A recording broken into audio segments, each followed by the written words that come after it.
সবুজ শ্যামল এই বাংলার প্রাণ আমাদের কৃষি ও কৃষক। মাঠের ঘাম আর নিরন্তর পরিশ্রমে যারা সচল রাখেন দেশের অর্থনীতির চাকা, তাদের সুখ দুঃখ আর সাফল্যের গল্প নিয়ে গ্রিন টেলিভিশনের নিয়মিত আয়োজন আমার কৃষিতে স্বাগত জানাচ্ছি আমি মাহমুদা মালেক শাওলিন। এই সপ্তাহের আয়োজনে থাকছে সারা বাংলাদেশের কৃষি সংবাদ, কৃষিতে সাফল্য, কৃষি বিষয়ক জিজ্ঞাসা। নরসিংদীর চাষিদের কাছে এখন প্রধান অর্থকরী ফসল লটকন। সুস্বাদু আর পুষ্টিতে ভরা সেখানকার লটকন স্থানীয় চাহিদা মিটিয়ে বিদেশেও রপ্তানি করা হচ্ছে। তুলনামূলক বেশি লাভজনক হওয়ায় এই ফলের আবাদে ঝুঁকছেন কৃষকরা। উৎপাদন বৃদ্ধির লক্ষ্যে কৃষি সম্প্রসারণ অধিদপ্তরের পক্ষ থেকেও দেয়া হচ্ছে প্রয়োজনীয় পরামর্শ। কয়েক বছর আগেও বাজারে অপ্রচলিত লটকন ফলের চাহিদা না থাকায় বাণিজ্যিকভাবে চাষের কথা ভাবতেন না কেউই। তবে নরসিংদীর চাষিদের কাছে এখন প্রধান অর্থকারী ফসল। বেশ কয়েক বছর ধরেই চাষাবাদ সম্প্রসারণের ফলে জেলার শিবপুর, বেলাবো ও রায়পুরা উপজেলার লালমাটি এলাকায় গড়ে উঠেছে বেশ কিছু লটকন বাগান। পুষ্টিগুণ সমৃদ্ধ ফল লটকনের চাহিদা বাড়তে থাকায় বাড়ির আঙিনায় পতিত জমি থেকে শুরু করে বাণিজ্যিকভাবেও চাষ করা হচ্ছে। সৌদি আরব হচ্ছে তেলের খনি, আমাদের এলাকা নরসিংদী শিবপুর হচ্ছে লটকনের খনি। ডাল্লার একটা দাম জিনিস আমাদের মধ্যে এটা আইছে, আমাদের এলাকার মধ্যে। এটা আমাদের ছোট সময় থেকে আমরা এটা পরিচালনা করতে আছি, আস্তে আস্তে বড় হয়েছে। প্রতি কেজি লটকন আকার ভেদে পাইকারি বিক্রি হচ্ছে 60 থেকে 250 টাকায়। বাজারে এর ব্যাপক চাহিদার কারণে ভালো দাম পাওয়ায় খুশি লটকন চাষিরা। আমাদের লটকনের ফসল অত্যাধিক ভালো হয়েছে। আগে কাঁঠালের বাগান ছিল, মানে সবচেয়ে লটকন বাগান। বড় গোড়া আনছিলাম 150 টাকা বেচছিলাম, 60-70 টাকা। আমি আজকে ইনশাআল্লাহ 200 টাকা বেচি একটা, আর একটা 60 টাকা। লটকন চাষকে আরও সম্প্রসারণ, রপ্তানি বৃদ্ধি ও সংরক্ষণ সহ নানা বিষয়ে নিয়মিত পরামর্শ দিচ্ছে কৃষি সম্প্রসারণ অধিদপ্তর। গাছের উইল্টিং হচ্ছে, তারপরে কিছু ফল ঝরে যায়, এই যে সমস্যাগুলোকে অ্যাড্রেস করে আমরা কিন্তু কৃষি সম্প্রসারণ অধিদপ্তরের মাধ্যমে আমরা চেষ্টা করছি যে কৃষকদের কিভাবে করা যায়, এই সমস্যাগুলো থেকে উতরানো যায়। নরসিংদীতে এবছর 1800 হেক্টর জমিতে আবাদ হয়েছে সুস্বাদু লটকনের। 30,700 মেট্রিক টন উৎপাদনের প্রেক্ষিতে প্রায় 150 কোটি টাকা বিক্রির আশাবাদ কৃষি বিভাগের। ফরিদপুরে এবার পাটের বাম্পার ফলনের আশা করছেন চাষিরা। তবে উৎপাদন খরচ বেড়ে যাওয়ায় ন্যায্য মূল্য নিয়ে শঙ্কায় কৃষকরা। খাল বিলে পর্যাপ্ত পানি না থাকলে পাট চাক দেয়া নিয়েও আছে ভাবনা। বাংলাদেশের পাটের রাজধানী হিসেবে বিশ্বজুড়ে সমাদৃত ফরিদপুর। প্রতিবছর জেলায় প্রায় 86 থেকে 87 হাজার হেক্টর জমিতে রেকর্ড পরিমাণ পাট উৎপাদন হয়। উন্নত মান ও বিপুল উৎপাদনের জন্য এটি বাংলাদেশের 60তম ভৌগোলিক নির্দেশক বা জিআই পণ্য হিসেবে স্বীকৃতি পেয়েছে। কৃষি সম্প্রসারণ অধিদপ্তরের তথ্য অনুযায়ী এবার জেলায় 87,402 হেক্টর জমিতে পাট চাষ হয়েছে। আবহাওয়া অনুকূলে থাকায় এবারও বাম্পার ফলনের আশা করছেন চাষিরা। 5,000-6,000 করে সার লাগে, পৈরাত লাগে মনে করেন 1 বিঘে 5-7,000 টাকা, মোটামুটি 20,000 টাকা 30,000 টাকা পড়ে যায়। মানে পাড়ের দাম যদি 2,000-2,500 দেয়, আমাকে তো কৃষক ভাতে মরতেছে। 4,4200 টাকা যদি আমাদের দর দেয় সরকার থেকে, তাহলে আমরা কিছুটা বাইসে থাকতে পারবো। তবে ফলনের আগেই দুশ্চিন্তা ভর করেছে তাদের মনে। প্রয়োজনের সময় পাট পচানোর পানি না পেলে ভেস্তে যাবে সব স্বপ্ন। তারপর আছে ন্যায্য মূল্য নিয়ে ভাবনা। কেজি পার পিসের দাম, পাটের দাম যা শুনতেছি, এরকম হলে হয়তো আমাকে রেহাবারি ধরা। পাট কাইটে খালাই ফেলা পারতাম, কিন্তু আমাকে খুব সমস্যা, এই পাট কোথায় নেব আর কি করব। পাট চাগ নিয়ে চাষিদের দুশ্চিন্তা না করার পরামর্শ দিলেন কৃষি কর্মকর্তা। আগাম যে পাটগুলি আছে সেগুলিতে, এবং আগামীতে যদি বৃষ্টি হয়ে থাকে, তাহলে আমাদের পাট ফসলের ক্ষেত্রে তেমন কোনো সমস্যা হবে না। সোনালী আঁশ পাটের হারানো ঐতিহ্য ফেরাতে ন্যায্য মূল্য নিশ্চিতে সরকারকে সঠিক পরিকল্পনায় দাম নির্ধারণের দাবি জানিয়েছেন চাষিরা। ঢাকার ধামরাইয়ে 5,200 প্রান্তিক কৃষকের মাঝে বিনামূল্যে কৃষি উপকরণ বিতরণ করা হয়েছে। 2025-26 অর্থ বছরে কৃষি পুনর্বাসন সহায়তা প্রকল্পের আওতায় এসব শাকসবজির বীজ, চারা ও সার দেয়া হয়। ধামরাই উপজেলা পরিষদ মিলনায়তনে অনুষ্ঠিত এই অনুষ্ঠানে সভাপতিত্ব করেন উপজেলা নির্বাহী কর্মকর্তা মোহাম্মদ আল মামুন। এতে প্রধান অতিথি ছিলেন ঢাকা 20 আসনের সংসদ সদস্য তমিজউদ্দিন। কৃষি কর্মকর্তারা জানান, কৃষকদের উৎপাদন বৃদ্ধি, পুষ্টি নিশ্চিতকরণ এবং আর্থিকভাবে স্বাবলম্বী করতেই সরকারের এই বিশেষ উদ্যোগ। ভেজালের ভিড়ে দিন দিন বাড়ছে বিষমুক্ত টাটকা সবজির চাহিদা। সুস্বাদু হওয়ায় এসব সবজির চাহিদাও এখন অনেক বেশি। আর এই চাহিদা মেটাতে নারায়ণগঞ্জের রূপগঞ্জ উপজেলার পূর্বাচল উপশহরে বাড়ছে সবজি চাষ। কৃষকরা বলছেন, সবজি চাষ করে স্বাবলম্বী হয়েছেন তারা। সরকারি সহায়তা পেলে আরও ভালো করার প্রত্যাশা তাদের। রূপগঞ্জ উপজেলায় প্রায় 2500 একর জমিতে সবজি চাষ হয়। এর মধ্যে পূর্বাচল উপশহরেই রয়েছে প্রায় 950 একর জমি। এসব জমিতে চাষ হচ্ছে লাউ, মিষ্টি কুমড়া, বেগুন, করলা, ঝিঙ্গা, বরবটি, টমেটো, ধুন্দুল সহ নানা ধরনের সবজি। আর এই সবজি 300 ফুট সড়কের আশেপাশের হাট বাজার সহ রাজধানীর বিভিন্ন এলাকায় বিক্রি হচ্ছে। কৃষকরা বলছেন, তাদের উৎপাদিত সবজি বিষমুক্ত, সুস্বাদু ও টাটকা হওয়ায় প্রতিদিন ক্রেতারা সরাসরি ক্ষেত ও রাস্তার পাশের স্থায়ী বাজার থেকে কিনে নিয়ে যাচ্ছেন। ভালো দাম পাওয়ায় অনেক কৃষক স্বাবলম্বী হয়েছেন।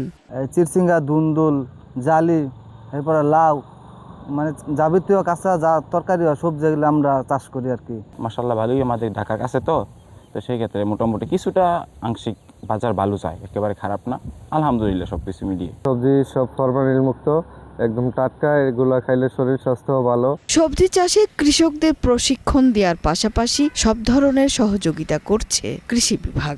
আমাদের পূর্বাচলের চাষিদেরকে আমরা সরকারিভাবে প্রণোদনা বাবদ তাদেরকে সবজি বীজ এবং রাসায়নিক সার দিয়ে সহায়তা দিয়ে করে থাকি। এছাড়াও তারা যাতে নিরাপদ সবজি চাষ করতে পারে এ বিষয়ে আমরা তাদেরকে হাতে কলমে প্রশিক্ষণ এবং বিভিন্ন রকমের পরামর্শ দিয়ে থাকি। প্রায় 3000-এর বেশি কৃষক সরাসরি পূর্বাচলের সবজি চাষের সঙ্গে জড়িত। তারা সবজি চাষ করে নিজেদের চাহিদা মেটানোর পাশাপাশি বাজারের চাহিদাও মেটাচ্ছেন। সিলেটের গোয়াইনঘাটে নিষেধাজ্ঞা অমান্য করে চলছে অবৈধ ড্রেজার দিয়ে বালু উত্তোলন।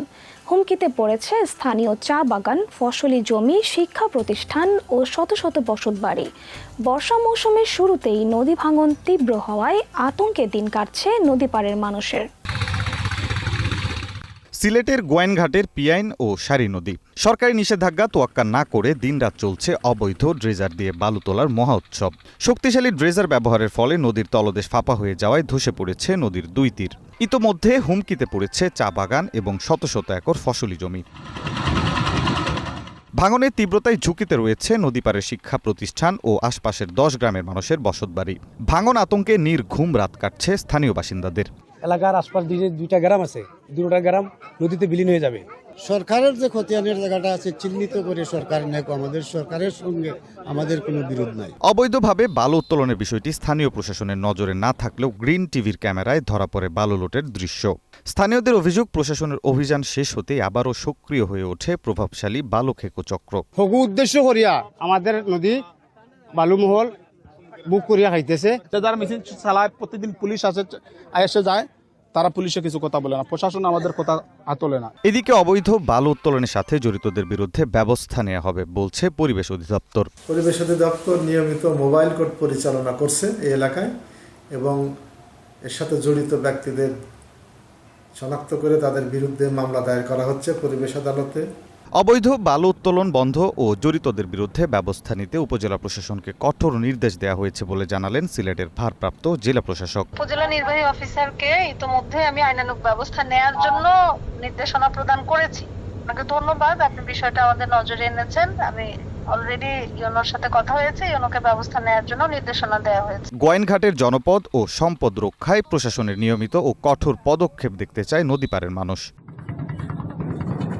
নিচের ছোট্ট একটি বিরতি, তবে কোথাও যাবেন না, ফিরে আসছি একটু পরেই। বিরতির পর আপনাদের জানাবো সমন্বিত কৃষি চাষে এক তরুণ উদ্যোক্তার সফলতার গল্প। সঙ্গেই থাকুন।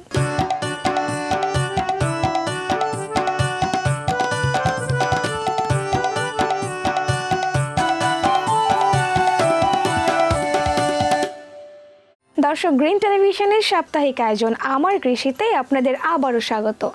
সমন্বিত কৃষি চাষে সাড়া ফেলেছেন পিরোজপুরের এক তরুণ উদ্যোক্তা। পেঁপে ও মাছ চাষ সহ বিভিন্ন ফল উৎপাদনে সফল তিনি। তার সফলতা দেখে এই পদ্ধতিতে চাষাবাদে উদ্যোগী হচ্ছেন স্থানীয়রাও। সরকারি সহায়তা ও সহজ শর্তে ঋণ পেলে সমন্বিত কৃষি চাষের পরিধি বাড়ানোর ইচ্ছে এই তরুণ উদ্যোক্তার। মেধা আর শ্রমকে কাজে লাগিয়ে সমন্বিত কৃষি চাষে দৃষ্টান্ত স্থাপন করেছেন ভান্ডারিয়া উপজেলার রাধানগর এলাকার এক তরুণ উদ্যোক্তা মাহমুদ সুমন। 2022 সালে মাত্র 88 শতক জমি নিয়ে তার এই যাত্রা শুরু। 3 বছরের ব্যবধানে সেই উদ্যোগ এখন বিস্তৃত হয়েছে প্রায় 5 একর জমিতে। কৃষি ও মৎস্য উৎপাদনের সমন্বয়ে গড়ে ওঠা খামারটিতে রয়েছে পেঁপে, আম, বাতাবি লেবু এবং চাষ করা হচ্ছে তেলাপিয়া, পাঙাশ, রুই, গলদা চিংড়ি সহ বিভিন্ন প্রজাতির মাছ। বিভিন্ন জাতের ফল এখানে রয়েছে এবং আমরা যারা দেখতে আসি আমাদের খুব আনন্দ লাগে। আমাদের অনেক জায়গায় অনেক কাজে যাওয়া লাগবে, সেই কাজে যাওয়া লাগে না, চিন্তা ভাবনা করা লাগে না। এখানে মাসকে মাস করে রইতে আসি, আমার যে বেতন দেয় ফ্যামিলি সহকারে আল্লাহ নামলে আমি চলতে। আমরা কাজ বাজ করতে পারি, বাইরে যাওয়া লাগে না, বাইরে বেতন কম, এখানে বেতন মোটামুটি চলে, বাড়িতে থাইকা। স্থানীয়দের চাহিদা মিটিয়ে এসব মাছ ও সবজি ঢাকা, চট্টগ্রাম সহ বিভিন্ন জায়গায় বিক্রি হচ্ছে, যেখান থেকে 3 বছরে উপার্জন করেছেন 10 থেকে 15 লাখ টাকা। ভবিষ্যৎ পরিকল্পনা আছে আমি এখানে একটা বড়সড় আধুনিক কৃষি প্রজেক্ট গড়ে তুলব, যেখান থেকে মানুষের কর্মসংস্থান হবে। সরকারের কাছে আমার দাবি থাকবে যে জানি আমি টেকনিক্যাল সাপোর্টটা পাই এবং আর্থিকভাবে যে বিনা শর্তে যে লোনটা পাওয়া যায় বিনা সুদে, ওই লোনটা যদি আমি পাই আমি এখানে বড় সড়ক একটা প্রজেক্ট করতে পারবো। তরুণ এই কৃষি উদ্যোক্তাকে কৃষি অফিস থেকে সব ধরনের পরামর্শ দেয়া হচ্ছে বলে জানান এই কর্মকর্তা। ওনার সকল প্রকার কার্যক্রমে কৃষি বিভাগ থাকবে। বিশেষ করে আমরা ওনাকে গুড এগ্রিকালচারাল প্র্যাকটিস বা গ্যাপ প্রশিক্ষণ দেব ওনাকে, এবং এর মাধ্যমে আমরা আশা করি ভান্ডারিয়ায় ওনার বাগান থেকে উৎপাদিত পেঁপে এটা আমরা বিদেশে রপ্তানি করতে সক্ষম হব। প্রয়োজনীয় সব সহযোগিতা পেলে পিরোজপুরের সমন্বিত কৃষি চাষ আরও বৃদ্ধি পাওয়ার সম্ভাবনা রয়েছে বলে মনে করছেন সংশ্লিষ্টরা। নওগাঁ সদর উপজেলায় কৃষি উৎপাদন বৃদ্ধি ও দুর্যোগে ক্ষতিগ্রস্ত মানুষের পাশে দাঁড়াতে একযোগে বাস্তবায়ন করা হয়েছে কৃষি প্রণোদনা ও মানবিক সহায়তা কর্মসূচি। সোমবার দুপুরে উপজেলা পরিষদ সভাকক্ষে আয়োজিত পৃথক 2টি অনুষ্ঠানে প্রধান অতিথি হিসেবে এসব কার্যক্রমের উদ্বোধন করেন নওগাঁ 5 আসনের সংসদ সদস্য মোহাম্মদ জাহিদুল ইসলাম ধলু।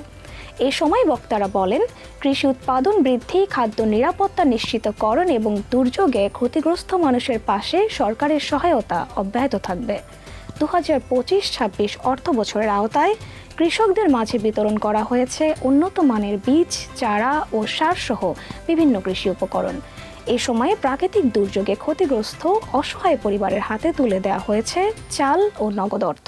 টাঙ্গাইলের ধনবাড়িতে 2025-26 অর্থ বছরে কৃষি প্রণোদনা কর্মসূচির আওতায় কৃষকদের মাঝে বিনামূল্যে ফলদ গাছের চারা, খুঁটি ও জৈব সার বিতরণ করা হয়েছে। দুপুরে উপজেলা হর্টিকালচার সেন্টারে কৃষি সম্প্রসারণ অধিদপ্তরে আয়োজিত কর্মসূচিতে 86টি স্কুল, কলেজ ও মাদ্রাসা এবং 114 জন প্রান্তিক কৃষকের মধ্যে মোট 1570টি ফলদ গাছের চারা, প্রয়োজনীয় খুঁটি ও জৈব সার বিতরণ করা হয়। বক্তারা বলেন, এর মাধ্যমে পুষ্টি চাহিদা পূরণের পাশাপাশি ধনবাড়িকে পরিবেশ বান্ধব উপজেলা হিসেবে গড়ে তোলা সম্ভব হবে। বন উজাড় আর জলবায়ু পরিবর্তনের প্রভাব নিয়ে যখন উদ্বেগ বাড়ছে, তখন কোনো স্বীকৃতি বা প্রত্যাশা ছাড়াই একজন মানুষ নিজের জীবনের পুরোটা সময় উৎসর্গ করেছেন গাছ লাগানোর কাজে। কিন্তু শেষ বয়সে এসে সেই মানুষটিই দেখছেন তার যত্নে বেড়ে ওঠা গাছ কেটে নিয়ে যাচ্ছে দুর্বৃত্তরা। একদিকে বন উজাড়, অন্যদিকে জলবায়ু পরিবর্তনের হুমকি, এমন বাস্তবতায় একাই সবুজের লড়াই চালিয়ে গেছেন সিরাজুল ইসলাম। সরকারি রাস্তার পাশে ও মানুষের রেকর্ডকৃত জমিতে তিনি রোপণ করেছেন 60,000-এরও বেশি গাছ। কিন্তু জীবনের শেষ প্রান্তে এসে তার সবচেয়ে বড় কষ্ট, নিজের হাতে লাগানো গাছগুলো রাতের আঁধারে কেটে নিয়ে যাচ্ছে দুর্বৃত্তরা। অর্থের অভাবে পরিচর্যা করা হয়ে উঠছে না বাকি চারাগুলোর। 18 বেড়ের ফেরে 40টা গাছ কাটতে লয়ে গেছে গিয়া এই বাড়ির মাসে, আর 100 টাকাও আমাকে দেয় নাই। এখন আমার সংসার অচল, 4টা মেয়ে, আমার কোনো ছেলে নেই, 4টা মেয়ে আমার কামেলে মেয়ে। হজ করবো ইচ্ছা, কিন্তু কিছু করতে পারতেছি না আমি টাকার জন্য। আমি গাছগুলো সব মাটির সঙ্গে মিশে যাইতেছে। গণমাধ্যমের কল্যাণে গাছ কাটার বিষয়টি জানতে পেরে সহযোগিতার আশ্বাস দিয়েছে বন বিভাগ। সে যদি আমাদের সাথে যোগাযোগ করে, আমরা চেষ্টা করবো আমাদের ঊর্ধ্বতন কর্মকর্তাদের সাথে যোগাযোগ করে তাকে এই সম্পর্কিত যতটুকু সুযোগ সুবিধা দেওয়া যায় আমরা সেটা দেব। লাগানো গাছ বিভিন্ন দুষ্কৃতিকারীরা কেটে নিয়ে যাবে কিছু, সেটাও যদি আমরা জানতে পারি তাহলে আমরা প্রয়োজনীয় আইনানুগ ব্যবস্থা নেব।